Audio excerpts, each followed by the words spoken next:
नमस्कार, न्यूज़ 18 के Haryana Facebook page पर आपका स्वागत है। मैं हूं धीरेन्द्र चौधरी। लॉकडाउन की वजह से लोगों को काफ़ी दिक्कतों का सामना करना पड़ रहा है, लेकिन जो प्रवासी मजदूर हैं उनको तो और भी ज़्यादा दिक्कतें आ रही हैं। एक तो घर से हज़ारों मील दूर, उसके बाद से उनके पास रोज़गार का कोई साधन नहीं। ऐसी कुछ तस्वीरें हम आपको रोहतक की दिखाने जा रहे हैं। इनको न तो सरकारी मदद मिली है, न ही ये अपने घर जा सकते, न इनको रोज़गार का कोई साधन मिला हुआ। फिलहाल रोहतक के डेयरी मोहल्ला में है। अब आप मेरे पीछे तस्वीरें देखिए कि आपको साइकिल पर बैठे हुए कुछ लोग नज़र आते हैं। ये प्रवासी मजदूर हैं, बिहार के छपरा और मोतिहारी के रहने वाले हैं। दरअसल ये साइकिल पे इसलिए है कि किसी ने इनको बोल दिया कि ना तो रेल चल रही ना बस चल रही, आप घर जा सकते हैं अगर आपके पास साइकिल होगी। रातों रात इन लोगों ने साइकिल का इंतज़ाम किया और एक सेठ जी ने इनको रात को साइकिल बेच भी दी। रात के अंधेरे में इन लोगों को साइकिल दे दी, लेकिन जैसे ही रात को ये अपने गाँव तक से तकरीबन 1200 किलोमीटर दूर छपरा और मोतिहारी के लिए इनको पुलिस ने रोक लिया और वापस यहीं पर भेज दिया। पुलिस का कहना है कि जब हालात ठीक हो जाएंगे तो उसके बाद आपको भेज दिया जाएगा। ये अपने घर जाना चाहते हैं। हालांकि उत्तर प्रदेश की जो लेबर थी उसको हरियाणा सरकार ने भेज दिया, लेकिन जो ये बिहार के रहने वाले हैं, यहाँ पर अलग अलग उद्योगों में काम करते हैं, इनके रहने की कोई व्यवस्था नहीं। ये आप देख सकते हैं मेरे पीछे बिल्डिंग, इसमें सैकड़ों लोग रहते हैं। सबसे बड़ी बात तो ये कि जो सोशल डिस्टेंसिंग है एक तो यहाँ पे नहीं हो रही। आप देख सकते कितने जो मजदूर हैं यहाँ पर एक छत के नीचे रहते हैं, इनके रहने की कोई व्यवस्था नहीं है। साथ साथ में जो जिला प्रशासन है वो लगातार दावे कर रहा है कि इनके खाने पीने की व्यवस्था है। इनके साथ क्या दिक्कतें हुई वही जानने की कोशिश हम इनसे आपको रूबरू कराते हैं कि ये साइकिल लेके कहाँ से आए, कहाँ जाना चाहते थे, किसने रोका और कब रोका। आपका नाम क्या है जी और दिक्कत बताइए, क्या दिक्कत है? ये हमारा नाम अशोक कुमार चौधरी है। हम लोग को पता लगा कि साइकिल से हम लोग चले जाएंगे। कोई बोला कि हम लोग साइकिल से चले जाएंगे, तो हम लोग भी कहें कि चलिए हम लोग भी साइकिल से चले जाएंगे। तो हम लोग घर से भी कुछ पैसे मंगाए और यहाँ तो पैसे नहीं था, जो बचा था जो हम लोग खा पी गए। अब हमारे पास कोई साधन नहीं है यहाँ रहने के लिए, ना खाने के लिए पैसे हैं, तो हम लोग घर से पैसे मंगाए कुछ और यहाँ जो था हम लोग मिलाकर और साइकिल हम लोग खरीद लिए। खरीद के हम जैसे हम लोग 1:30 बजे के करीब में हम निकले तो दिल्ली बाईपास के वहीं पे नाका पे हम लोग को रोक लिया गया। उसके बाद में हम लोग को वापस भेज दिया गया। कहा क्या कि बोलो चलो तुम लोग को खाना पीना पूरा मिलेगा। उसके बाद में हम लोग को फिर कुछ नहीं मिला। अभी तक मैं 100 नंबर पे भी कॉल कर चुका हूँ, वहाँ से भी कुछ नहीं है। वहाँ पर बोला गया कि जो खाने की व्यवस्था कर दिया जाए, तो बोले कि जो 3 दिन बाद में आप लोग को राशन मिलेगा। जब तक हम लोग 3 दिन तो ऐसे भूखे मरेंगे। उसके बाद में फिर हम लोग कहें कि जो हम लोग फिर ऐसे कि नहीं जाने दिया जा रहा था, हमारा कम से कम साइकिल वापस करवा दिया जाए। ये डेयरी कॉम्प्लेक्स है, यहाँ पर शहर की तमाम बड़ी बड़ी डेयरियाँ हैं और ये भी यहाँ पे रहते हैं। कितने लोग हैं वो भी आप देख सकते हैं तस्वीरों में। लेकिन इनकी जो दिक्कतें हैं, आप यहाँ रहने में क्या दिक्कत है? जब प्रशासन ने कह रखा है आपकी रहने खाने की सब व्यवस्था की जाएगी, फिर आप गाँव क्यों जाना चाहते हैं? हम लोग का दिक्कत है सर, हम लोग को तो यहाँ तो कोई दिक्कत नहीं होगी ना? यहाँ पे हम लोग कोई साधन है, दिक्कत है हम लोग को। खाने पीने के लिए कोई मिलता है, हम लोग 100 नंबर फोन भी किए थे, कोई साधन नहीं मिल रहा है। अभी कहाँ से खाने पीने कहाँ से व्यवस्था कर रहे हैं? हम लोग के पास जो पैसे था हम लोग खा गए, घर से मंगवा के पैसे साइकिल में कर दे। 2 टाइम के लिए झाँकता है, ऐसे सोते रहते। नहीं, जिला प्रशासन तो ये बोल रहा है कि आप सबके लिए खाने की व्यवस्था है, चाहे पका हुआ खाना हो या फिर कच्चा राशन। कोई खाना नहीं मिला सर, कोई खाना नहीं मिला। इतना दिन से हम लोग एक टाइम खाते हैं, कभी वही नहीं, भूखले रह जाते हैं, ऐसे सो रहे हैं। तो ये साइकिल कहाँ से खरीदी आपने, क्या सोच के सर? घर से पैसा मंगाया सर, उसमें से 500-1000 रुपये बचा था, वही में से खा रहे हैं। और रास्ता में रखे हुए थे, पुलिस वाले मना कर दिए नहीं जाना है, तो हम लोग फिर चले आए यहाँ पर। अच्छा, कैसे रात को कैसे निकले थे, कितने बजे निकले थे और क्या सोच के निकले थे कि कहाँ जाएं? 1200 किलोमीटर बता रहे हैं आप, इतनी दूर कैसे जाएंगे? इतने तो साइकिल से चले जाते हैं हम लोग। और घर से पैसे उसे मंगा के हम लोग बोले कि चलो जो बचा है 500 बचे थे, और उससे हम लोग रास्ते में खाते पीते सब कोई चले जाएंगे मिलजुल के। और वहाँ पे जो हम लोग को रोक लिया गया, वहाँ से बोले लोग कि आप लोग को हर सुविधा दिया जाएगा, मगर आज तक कोई सुविधा नहीं है। उसके बाद में यहाँ से DT ऑफिस में भी फ़ोन किया गया, तो वहाँ से बोले कि हाँ 3 दिन 2 दिन के बाद में कोई सुनवाई होगा, रजिस्टर में नाम हो गया, अब जब नंबर आएगा तब होगा कोई काम। ये जो शेल्टर हाउस बनाए गए थे रहने के लिए, आप लोगों की खाने की व्यवस्था के लिए, बाकायदा वहाँ पे क्यों नहीं गए आप लोग? वहाँ से कोई सूचना नहीं दिया गया हम लोग। वहाँ से कोई सूचना नहीं दिया गया। तो यहाँ पे भी आपको कुछ नहीं मिल रहा? नहीं, कुछ नहीं।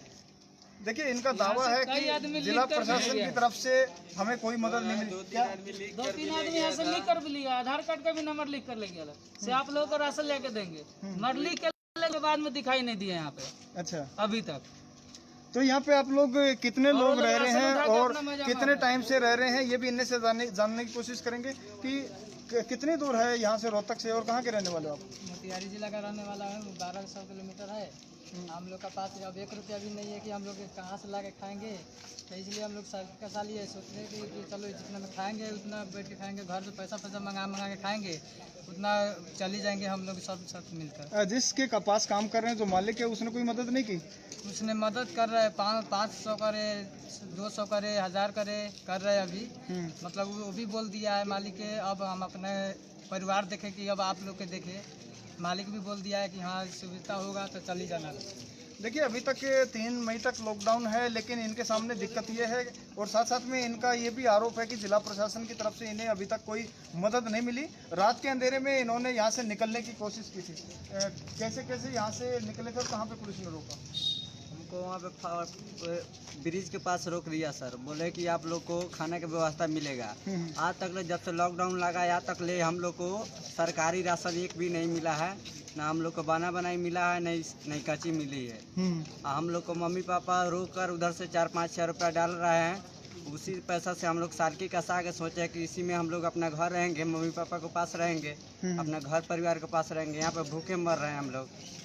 ये एक बड़ा दुख है और जो सरकारी हमारी कार्यप्रणाली है उस पर भी सवाल या निशान है, क्योंकि सरकार लाख दावे कर रही है, बार बार दावे कर रही है कि कोई भी भूखे पेट नहीं सोएगा। लेकिन ये तस्वीरें आप देख सकते हैं कि किस तरह से एक कॉम्प्लेक्स के अंदर सैकड़ों प्रवासी मजदूर मौजूद हैं और इनका कहना है और आरोप कह सकते हैं सीधे तौर पर कि हमारे को आज तक जिला प्रशासन की तरफ से ना तो कच्चा खाना राशन दिया गया, ना ही पका हुआ भोजन दिया गया।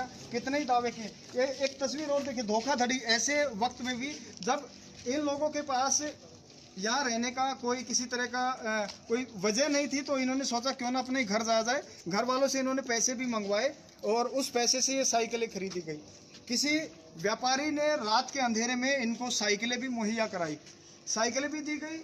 लेकिन इसके बाद जब प्रशासन ने इनको वापस भेज दिया तो 1-2 मजदूर ने जाके उस व्यापारी से भी कांटेक्ट किया। पहले तो उसने गलत तरीके से इन लोगों को साइकिल दी, क्योंकि लॉकडाउन के चलते तमाम दुकानें बंद हैं। एक तो इनको साइकिलें बेची, उसके बाद जब इन्होंने कहा कि प्रशासन ने वापस भेज दिया है, इस साइकिल को वापस ले लीजिए। क्या बात नहीं थी आप लोगों की? वो बोला कि नहीं ऑफिस लिखा हुआ माल ऑफिस नहीं होगा, ये पन्ने पर लिखा हुआ है, तो वो बोला कि नहीं होगा ऑफिस। दिखाना एक बार पर्ची, आपने कौन सी साइकिल ली थी और ये कितनी साइकिल आप लोगों ने खरीदी थी? एक बार खोल के दिखाइए। मेरे कमरे में 8 साइकिल था, तो ऑफिस करने गए ना नहीं लिया। अच्छा, 4200 रुपए की साइकिल। हाँ, ये देखिए 4200 रुपए की साइकिल इनको बेच दी। और सिर्फ एक आदमी नहीं है, ऐसे ऐसे तमाम मजदूर। कितनी साइकिलें खरीदी आप लोगों ने? 70 साइकिल। गलत डेट भी डाल दिया है। अच्छा, 21 मार्च, आप एक बार ये हम दिखाना चाहेंगे। 21 मार्च की तारीख डाली उसने, ताकि किसी तरह की कोई प्रशासनिक अगर एक्शन होता है तो उससे बचा जा सके। 21 मार्च की तारीख डाल के इनको साइकिल बेची गई थी। सर हम लोग बोले कि 100 नंबर पर फोन करे हैं, तो बोला कि डेट देख लो, धोखाधड़ी से 21 मार्च का डाल। अच्छा, रात को कितने बजे लेके आई साइकिल आप? रात में नहीं आया, दिन में? और रात भर दी गई साइकिल? 12 बजे से 6 बजे तक। कहाँ से दुकान खुली हुई थी? बाहर से? दुकान का अलग इधर से शटर बंद है, रोड के साइड से, बगल के साइड से गेट खुला था, गली से दिख रहा था। देखिए, इसको लूटमार भी कह सकते हैं, क्योंकि एक गरीब मजदूर जिसके पास खाने तक के पैसे नहीं है, वो किसी तरह से मुश्किल से अपने घर से पैसे मंगवाता है। इस उम्मीद में घर वाले भी भेजते हैं कि शायद उनका लाडला उनके घर का हो सकता है कि ये जिम्मेदार व्यक्ति हो, ये घर वापस आएगा, उसके बाद गांव में कुछ काम करेंगे। लेकिन इनको यहाँ पर भी ठगने का काम किया, पैसे मंगाए, उसके भी रात को दुकान का पीछे वाला स्ट्रिप खोल के इनको साइकिल बेची गई। इनको किसी ने अफवाह फैला दी थी, बहका दिया था कि आप साइकिल से अपने गांव जा सकते हैं, लेकिन पुलिस ने रास्ते में रोक लिया। अगर हरियाणा पुलिस नहीं रोकती तो शायद आगे दिल्ली पुलिस इनको रोकती। उत्तर प्रदेश का भी बॉर्डर इनको पार करना था। तकरीबन 1200 किलोमीटर छपरा और मोतिहारी यहाँ से है, तो वहाँ तक कैसे जा पाते? रास्ते में भी तो खाना वाना खाना पड़ता आप लोगों को। कल हम लोग रास्ते में मतलब 500,000 धर लिए थे कि रास्ते में कोई दिक्कत ना हो, कि हम लोग दुकान किलोमीटर कीन के खा लेंगे ना, तो इसी तरह भूखे पेटे चलेंगे, दुख काफ़ी जाना ही पड़ता है। ये देखिए जज्बा 1200 किलोमीटर साइकिल पर चलने के लिए इन्होंने एक हौसला दिखाया था। हालांकि ये ठीक भी नहीं है, क्योंकि जिस तरह से देश के अंदर कोरोना वायरस का संक्रमण फैल रहा है, ये भी कहीं ना कहीं संक्रमित हो सकते थे। जिला प्रशासन ने, पुलिस प्रशासन ने इनको रोका, लेकिन एक बड़ी दिक्कत ये है कि इनके रहने खाने की व्यवस्था नहीं की। तो अब क्या करेंगे? आप तो यहाँ से नहीं जा पाएंगे।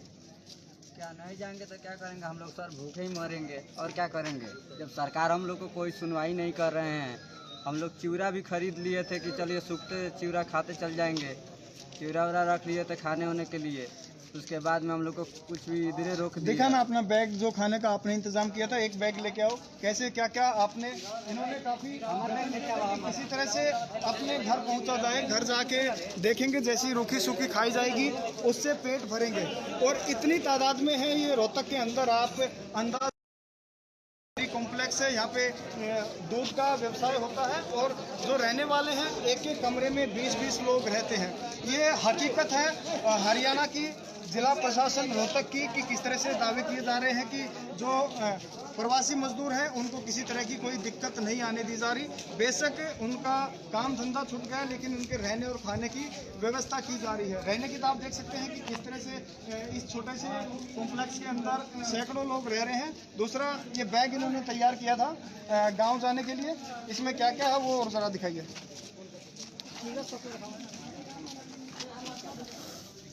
बताते रहिए। चिवड़ा है खाने के लिए हम लोग को, खोल के दिखाओ।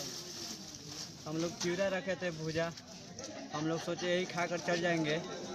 थोड़ा चना भी रख लिए थे हम लोग फुला कर, रास्ता में काचा चना रख लिए थे फुला कर, यही खा कर हम लोग रास्ता में अपना घर पहुंच जाएंगे। बाकी हम लोग को काम नकाब हो गया, हम लोग को पुलिस वाले आधे रात बस से भेज दिए। तो ये कितने लोग इकट्ठे चले थे तुम? हम लोग लगभग 100 आदमी से ऊपर चले थे सर। फिर क्या हम लोग को फिर आपस पहुँचा क्या दिया। चना और क्या? चने हैं सर, चिवड़ा है। देखिए ये इन्होंने व्यवस्था की। हालांकि हमें भी ऐसा लग रहा है कि शायद जिला प्रशासन अब इनकी सुध लेगा, क्योंकि इतनी संख्या में लोग अगर रोहतक जैसे शहर के अंदर एक स्थान पर रहते हैं और उनके खाने पीने की या रहने की किसी तरह की कोई व्यवस्था नहीं की गई है, तो जिला प्रशासन पर और हरियाणा सरकार पर एक बड़ा सवालिया निशान है। क्योंकि बार बार इस तरह के दावे किए जा रहे हैं कि कोई भी प्रवासी मजदूर, चाहे वो दूसरे ज़िलों से आके रोहतक में रहा है, उसके भी रहने की व्यवस्था की गई है शेल्टर हाउस में। लेकिन ये तस्वीरें आप देख सकते हैं कि किस तरह से ये लोग लगातार यहाँ पर इस उम्मीद में बैठे हुए हैं कि शायद इनकी कोई सुध लेगा, लेकिन ना तो प्रशासन की तरफ से और ना ही किसी सामाजिक संस्था की तरफ से इनको मदद दी गई। तो ये तस्वीरें रोहतक की हैं। रोहतक की जो उत्तर प्रदेश की लेबर थी, उसको पिछले 2-3 दिन से लगातार उनके घरों तक पहुंचाया जा रहा है। लेकिन ये बिहार के रहने वाले, बिहार के मोतिहारी और छपरा ज़िले के बता रहे हैं खुद को। 2 दिन पहले रात को यहाँ से निकले थे ताकि अपने घर पहुँच जाए। साइकिल इन्होंने खरीदी थी, लेकिन हाल ये बन गया कि ना तो घर जा पाए और जो पैसा मंगाया था घर से वो भी यहाँ पे खर्च हो गया। तो इस तरह की तस्वीरें शर्मनाक भी कह सकते हैं, क्योंकि जिस तरह से लॉकडाउन हुआ था, तमाम मजदूरों के लिए रहने खाने की व्यवस्था की गई थी, ऐसा कुछ नज़र नहीं आ रहा। हम भी जिला प्रशासन से उम्मीद करेंगे कि इनकी तरफ ध्यान दिया जाए, क्योंकि ऐसे सैकड़ों मजदूर हैं जो अपने घर से दूर रहते हैं, उनके रहने खाने की व्यवस्था की जाए। अगर जब तक लॉकडाउन नहीं खुलता तब तक इन्हें किसी तरह की दिक्कत ना हो, वरना इनके जाने का इंतजाम किया जाए। सर, कोटा से छात्र जा सकता है तो हम लोग नहीं जा सकते हैं? जी हाँ, इनका एक सवाल भी है, क्या कहना चाहते हैं आप? जब कोटा से सब छात्र जा रहे हैं तो हम लोग मजदूर हैं, तो हम लोग घर नहीं जा सकते हैं? आपने किसी से बात की जिला प्रशासन से? हम लोग सारे जैसे बात के सारे कोटा से यही सारे जगह का अफवाह उठाया कि बोलो जैसे सारे कोटा से छात्र सब जा रहे हैं, हम लोग मजदूर हैं तो हम लोग यहीं रहेंगे। हम लोग को खाने पीने का कोई साधन है तो हम लोग यहीं भूखे मरें? बिल्कुल एक बड़ा सवाल है जिला प्रशासन के लिए और हरियाणा सरकार के लिए कि इसकी तरफ ध्यान दिया जाए, या तो इनके रहने खाने का इंतजाम किया जाए, या फिर इनके जाने की किसी तरह की कोई व्यवस्था की जाए, क्योंकि उत्तर प्रदेश के लेबर को भेजा जा चुका है। फिलहाल ये बिहार के रहने वाले हैं और इनका यही कहना है कि इनको इनके घर भेजा जाए। और जो ये लूटमार की गई है, रात के अंधेरे में इनके साथ साइकिलें बेचकर दुकान खोली गई, फिर इनको साइकिल दी गई। जब ये इन्होंने बाद में जाके रिक्वेस्ट की उस व्यापारी से, दुकानदार से, कि प्रशासन ने उनको जाने से रोक दिया है, इसलिए आप हमारे ये साइकिल वापस ले लीजिए, तो उन्होंने कहा कि बिका हुआ माल वापस नहीं होता। तो ये हकीकत है। जिला प्रशासन को और हरियाणा सरकार को इस तरफ ध्यान देना चाहिए। देश विदेश की तमाम खबरों के लिए देखते रहिए न्यूज़ 18 हरियाणा हिमाचल। नमस्कार।